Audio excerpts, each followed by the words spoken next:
Hello, and welcome to the Back Room, where we talk about politics across the country, around the world, and right here in the Bronx. I'm your host, Lisa Schiffren. I'm a former Republican speechwriter.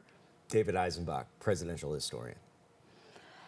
So tonight we're going to start with the most fun story of the week, which was last Friday's meeting between Zohran Mamdani and Donald J. Trump in the White House. That was quite a meeting. What did you think? Well, I want to take a look at some clips and see if we got a reaction.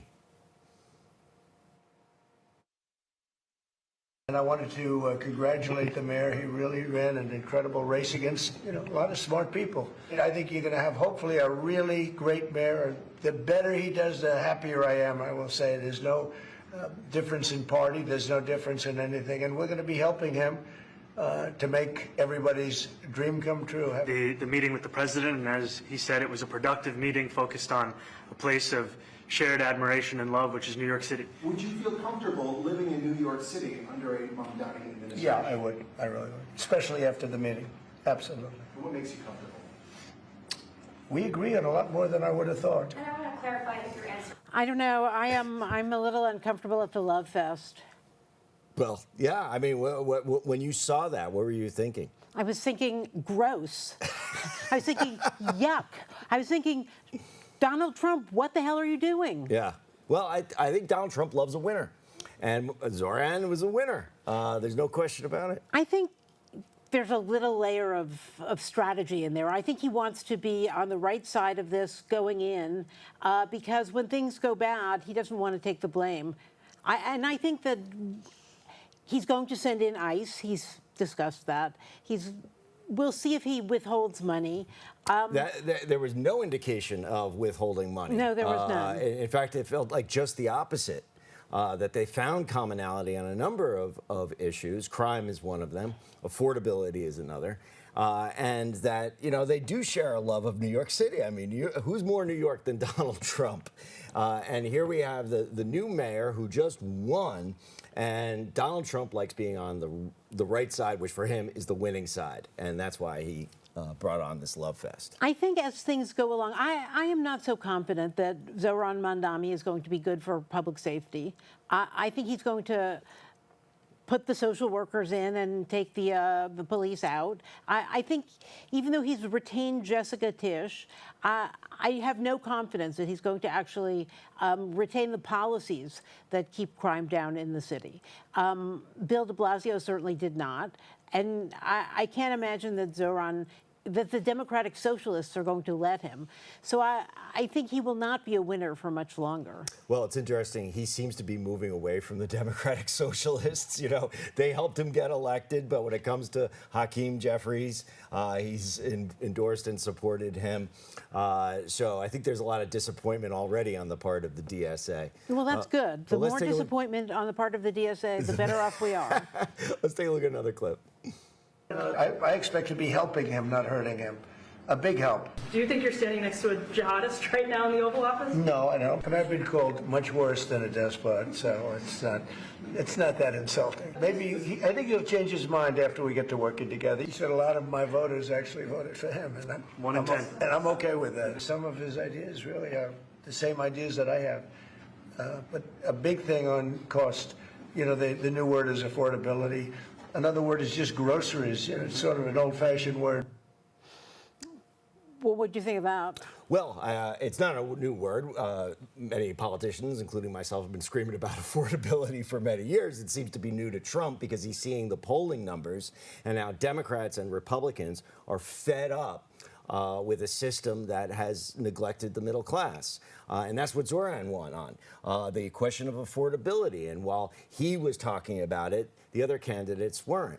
And I think Donald Trump is jumping on this bandwagon, and I think he understands that most Americans are sick of the us versus them. They want people with real solutions, with enthusiasm, who are actually going to take on big issues like affordability. And I think he's sort of seeing where it's blowing. We'll talk about affordability a little later in the show because it is a serious topic. Right. But I think it's good that Trump be made to understand how serious an issue it is. Yeah, absolutely. And what's not serious is exactly what the press were trying to do. Hey, Trump, what do you feel about being called a fascist by Zohran Mamdani? And Zohran, what do you think about being called a, what was it, jihadist, right? All these other things, communist, jihadist, these labels that are designed to divide us. And Trump is trying to, and Zohran just trying to say, let's just figure out what we agree on I don't know. and what we can actually accomplish together. Over the weekend, on one of those Sunday shows, Zohran was very eager to assert that he still believed that Trump was a fascist and no good for America. I mean, it seems important to his identity that he feel that way. Well, again, these are the labels that, you know, when that was brought up, Trump kind of just said, don't even bother explaining. This is just the politics and the gotcha journalism kind of move here. But they were talking about commonalities. And that's really where, if they could bridge whatever divides they have and get down to what serious problems New York City has and how the federal government can help us out, this will be good for not just New York, but for the greatest city in America. Well, in theory, as long as Zohran is committed to his ridiculous rent control policies and his anti-market grocery policies, I can't imagine how this is going to move forward in a constructive way. Well, this is where you go from the realm of politics to the realm of policy. No, that's right. That's right. And that's always a big jump, regardless of who's the politician. And we're already seeing that in terms of free buses. That seems to be out the window. So you do run on things where you make these big promises Governor and then Hochul reality is comes in. clearly wants to raise taxes. She apparently secretly agreed to raising taxes, even though she swore to the people of New York that she would not do that. Well, you know, she's looking at her own primary race, and she's got her own political future. And Donald Trump isn't the only one who's seeing how this campaign just took fire because people are sick with the old politics and they see through the game. And they're looking for real solutions, or at least somebody who will try to shake up the system. And Zohran was the bet, just like Donald Trump was the bet for those who wanted to shake things up and change the direction of things. You know, we should probably talk about affordability now. Sure. I think it's not a surprise that while Donald Trump understands that the middle class is under siege, he understands that at some gut level, but he's mostly surrounded by these very wealthy donors and by people who are not subject to the the paycheck, living paycheck to paycheck. Yep. And I think he doesn't fully grasp how deep this goes across the country, across both political parties. You know, I don't know. I did my Thanksgiving shopping today, and I spent way more money than I thought was appropriate, and I didn't see any discount from last year. Yeah, no. There's no question, right? And you can't believe these phony numbers that the government gives out about the inflation rate. They are downplaying the inflation rate as a way of propping up the growth rate. And they've been playing this game for a very, very long time. Well, I would just say about the inflation rate, it's very hard when you're the president to make the case, which is legitimate and true, that the inflation rate is entirely a function of Biden-era policies. The Biden inflation rate kicked in 15%, and it hasn't gone away because it never goes away. Once prices go up, they don't go down. The only way out of this is to grow the economy so wages grow. And that takes a long time. Donald Trump has done a great job garnering all of this investment for the United States, people building factories, all these jobs that are about to show up, but it's going to take 2 or 3 years. Not according to the latest jobs report. We are in a downward trend. We've been actually losing jobs. The Labor Department comes up with these phony stats saying that we added 150,000 jobs, and then the next time they revise it down to about 70,000, That was which exactly is what the underwater, Biden. by That the was way. exactly what the Biden administration did. Oh, They yeah, revised it down every single month. I'm just picking on the Trump administration. You're right. That's what the Biden administration did. That's what the Trump administration did before that. That's what the Obama. They all do the same game. Downplay inflation, play up the phony jobs numbers, and the American middle class, Americans in general, have been screwed every step of that way. The last time we faced this was when Ronald Reagan became president and he had to deal with the Carter-era inflation. And the inflation was rampant. And it took Ronald Reagan 3 years to get the economy going well enough so that he won re-election. That's right. He lost the House in the midterms after 1980. Got clobbered. Got clobbered because not enough had changed. Because this actually takes time to seriously grow the economy. Takes years. It takes years, not months, not weeks, not days. And all the assertions you can make about what you're doing and how it's working, they don't add up as long as people are still paying the higher prices. Right. It was also Paul Volcker and the Fed that raised interest rates above the inflation rate, which is the only way you're actually going to bring down inflation. So we're talking now raising them about 10%. That's never happening in this economy. It would destroy the housing market. And since the 1980s, we've adopted this idea of propping up the housing market to make people feel rich, and so that they'll go out and spend, this wealth effect theory. To go back on that now and start raising interest rates where they need to be to actually tackle inflation would destroy this bubble economy. So Trump's in a tough spot. On one hand, you want to get the economy going again, but that would mean either deficit spending, which we are, but we're just keeping up with maintenance. We're not investing in new infrastructure, or a massive hike in interest rates, which then would slow down the economy. So it's a tough position to be in, but at least he's addressing the problem, even if we're not going to get any solutions to it. I think that's about right. Yeah. Should we look at one last clip of the Zohran Mamdani meeting? Definitely. Are you affirming that you think President Trump is a fascist? I've spoken about. That's okay. You can just say yes. Okay. So. All right. Okay. It's easier. Yes. It's easier than explaining it. I don't mind. I'll let you answer that. You consider yourself the leader of the Democrats. I think it's more appropriate for him. I consider myself the next mayor of New York City. A really good, very productive meeting. We have one thing in common. We want this city of ours that we love to do very well. And I wanted to congratulate the mayor. I think you're going to have, hopefully, a really great mayor. The better he does, the happier I am. We're going to be helping him to make everybody's dream come true. I think he is going to surprise some conservative people, actually, and some very liberal people. He won't surprise them because they already like him. You know, that's sort of the respect that Donald Trump has for the mayor of the city of New York. I don't think any other politician, any other governor, senator, would ever get that kind of buddy treatment. Well, it is the second hardest job in the country. Definitely. That's what they say. I do think you can make the case that he's being strategic and being smart politically to not breed an enemy. Like they've had enough harsh back and forth during the campaign. This is a good time to let it rest. You know, you don't want to make an enemy out of the mayor of the city of New York. This is what happened when the Biden administration indicted Adams. That's right. And I said that was a terrible mistake because the mayor has profile.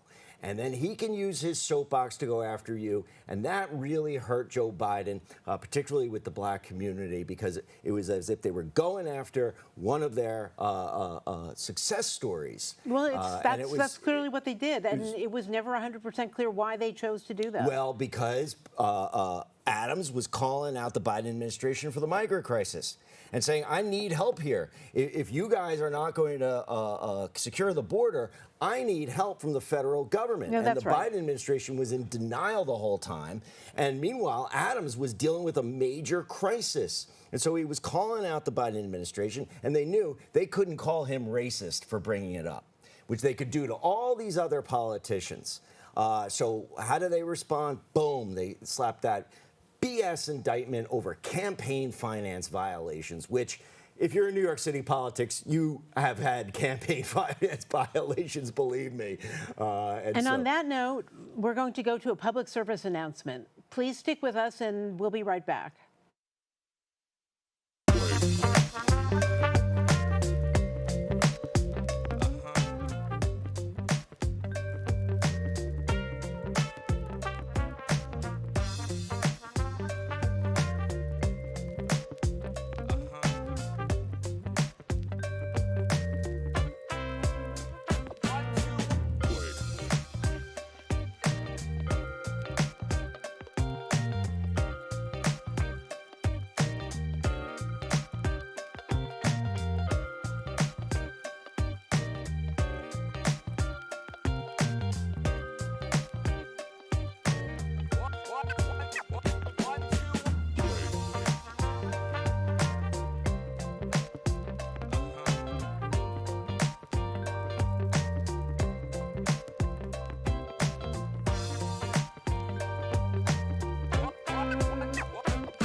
Welcome back to the back room.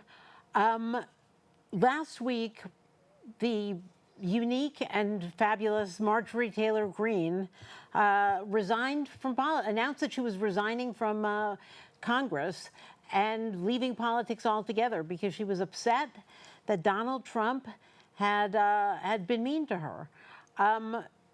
We're going to watch a little clip of what she said, and then we have a few things to say about it. It's all so absurd and completely unserious. I refuse to be a battered wife, hoping it all goes away and gets better. If I am cast aside by the president and the MAGA political machine and replaced by neocons, big pharma, big tech, military-industrial war complex, foreign leaders, and the elite donor class that can never, ever relate to real Americans, then many common Americans have been cast aside and replaced as well. You know, I'm no fan of Marjorie Taylor Greene. I think she's crazy. I've weirdly become a recent But fan. she's right about this. I mean, she is right that she does represent real Americans and a genuine America First policy that actually is about creating jobs for middle-class people. And the big donors and the big pharma, big everything. And stopping these wars that Americans don't want to fight, and we want all those resources brought home. And that has been, something that Democrats used to stand for, and now the loudest voices in the Congress are Marjorie Taylor Greene and Republicans who are anti-war.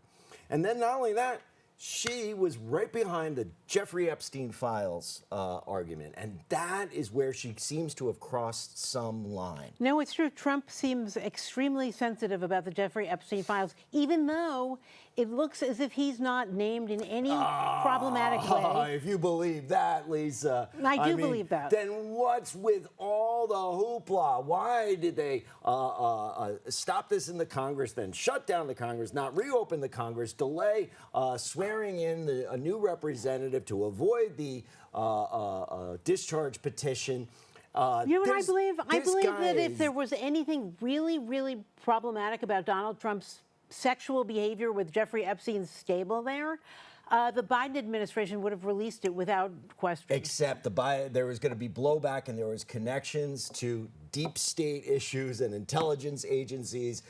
This is a deep state issue, and that's where Marjorie Taylor Greene crossed the line. And I'm sorry, I do not understand why. She's going to win her primary. She's going to have plenty of money behind her, at least go down fighting. I don't believe that she's worried about being defeated by Donald Trump, who, by the way, is going to be very wounded going into next November. So she just stood up to it's a little bit the weak. President of the United States and all those powerful people that she just named and won. And Well, wait. She didn't win because you know what? She quit. She actually walked away. Well, She was weak. This is why quitting is so weird to me. I got to believe there's something more to this story because it makes no sense. Who would give up that profile, that position, and for what? To just disappear? They keep on talking about how she's going to run for governor of Georgia, but you don't run from no place. She's not going to run for governor of Georgia. I don't think so either. I think she was personally wounded, and she didn't know how to differentiate that from what is an appropriate response in your political professional life. But I find that so hard to reconcile. You find with it hard her to reconcile public that this persona. crazy woman Well- behaved in a crazy way? Well, crazy. No, when she behaves crazy is like when she told David Cameron to kiss her, right? I mean, that is the kind of person who doesn't just run away from accusing a Jews fight. of having space lasers was crazy. Well, that was crazy. But again, right, that type of person doesn't get called a traitor by Donald Trump and then run away. It doesn't make any sense. I got to believe there's more to this story I think it's just, that's going on I think behind she's the crazy. scenes. I think she is genuinely, totally insane. Okay, but she's crazy, and you could call her a megalomaniac, sure. But those type of people love the spotlight. just when she's getting the spotlight, the national spotlight, with bipartisan Democrats and Republicans are on board with her crusade to get the Epstein files, she walks away from this. It makes no sense. She got the Epstein files. The Epstein files have been released, or they're being released. Well, they haven't been all released, and so, some of them, but the big She has ones. spent a certain amount of her time in Congress doing very productive insider trading, and she's now worth $25 million. Yeah, so join the that's- club, which she right. did. It is quite a club. I would like to join that club. She, you know, I don't know. She's an empty vessel. Well, empty vessel And- actually and she took has- on the system, she took has on some Big views Pharma, that are took correct. on the deep state, and took on the Israel lobby, right? That was gutsy. And she crossed a red line with this Epstein business, and I think there's got to be something to that. It can't be just Donald Trump calling her a traitor. Because the fact is, he's heading into a very difficult year. The economy is going to go on the downturn. She's right. The Republicans are going to lose the House. Trump's going to be impeached by the Democrats when they take over. It's going to be a hell of a battle. But why would she let that affect her? She could be in the House of Representatives for the next 20 years if she wanted. I'm not so convinced the Republicans are going to lose the House because Oh, please. look at what the Democrats are doing. They are offering us communists and communist adjacent people like that's what they Marjorie, said about like Zohran AOC. Mamdani, and Zohran Mamdani kicked all their butts. Okay. So these labels, communists, jihadists, they don't work anymore. Anybody who's talking against the what's going on in America, how we've surrendered ourselves to the very enemies that Marjorie Taylor Greene identified in her speech, is going to win in November. And the Democrats are just going to, the natural ebb and flow. In the midterm election, the sitting president's party always gets clobbered. The Republicans' margin in the House is razor thin. The Democrats are going to take over, and they're going to have to impeach Trump. What they impeach him over, who knows? They'll come up with something. They'll have to. And it won't work again. Of course it won't work. But do they care? No. They want to keep the show going, keep the But conflict that's all going. they've done is put on this show, this We Hate Trump show. I'm not saying it's a good thing. I'm just saying this is what's going to happen. I think lots of Americans, particularly in red states, are not going to vote for that. Yeah, but they're not playing to that audience. They're playing to their base and their constituents that are going to get them reelected. So when you're running in a Democratic primary, you're not going to be bipartisan and do any outreach. I think to it's a Donald little Trump. early to write off the Republicans for next year. I think Well, it's entirely just knowing history and what happens in midterm elections, whether it was under Barack Obama or whether it was under Joe Biden, it's always ugly. It's always ugly here in midterm. Back to Marjorie. Yeah. What happens to her? Does she go away quietly, or does she come back and make a case for herself? I don't know. I just want some journalists to find the story here, right? What did they do to get her to drop out? I don't know. I think there's more to this story than just her being fed up with being called a traitor by Donald Trump. And so who knows what's really the story behind it? Podcasting, I suppose. So, in lighter news, Yeah. policy news, important policy news, the Secretary of Transportation came out this week and asked the people of the United States to show up at airports wearing clothing instead of pajamas. He pointed out that jeans and a shirt would raise the level of civility over pajamas and slippers. Yeah. And I thought this was charming. I thought this was adorable. Sean Duffy is the Secretary of Transportation, and he just seems like a totally relaxed, nice guy. I thought this was a great thing to do. Yeah. Well, as long as we get Newark Airport straightened out, I think that should be a priority. However, as somebody who teaches college and has students show up in pajamas, I'm in agreement. Keep the pajamas at home. Wear real clothes when you're out in public, even on a plane. Yeah. It's not something you see so much in New York City. You don't see a lot of people walking around the streets in pajamas. Yeah. Just on campus, but Right. So this week, it came up that the Trump administration is thinking about designating the Muslim Brotherhood a terrorist organization.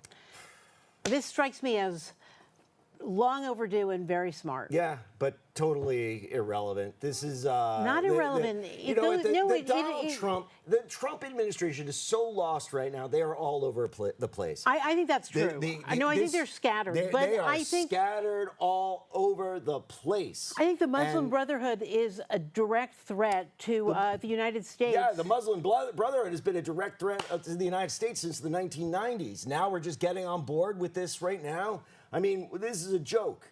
And this Ukraine peace plan, what an absurdity. He makes this deal with the Russians that he can actually get them to agree with, even though they're winning. And then Marco Rubio jumps in and puts the kibosh on the whole thing. Well, that particular deal the Ukrainians vetoed because it involved giving up land that hasn't even been conquered. The only way we're going to get peace is if the Ukrainians give up land. This is a reality. This a peace deal will only ever codifies what actually has been lost and what is going to be lost. This particular 28-point plan offered the Russians land that they hadn't yet conquered. Yeah, which they will. It's inevitable. It's a war of attrition that cannot be reversed. The Ukrainians have lost more, people running away than they have in their actual army. The registration is 400,000 AWOL deserters. And 600,000 men of fighting age have fled the country. They can't last any longer. You know what? I'm just going to end this by saying destroying Ukraine doesn't actually do a lot for the United States' reputation as a. This is it. Oh, this is it, right? What are we going to do? We're going to fight World War III to protect Ukraine, or are we going to stop the killing, which is exactly what Donald Trump wants to do? And he got undermined by a Secretary of State, and now we're back to where we started. And on that note, we're going to say goodnight. Thank you for watching, and we'll be back next week. Please come join us.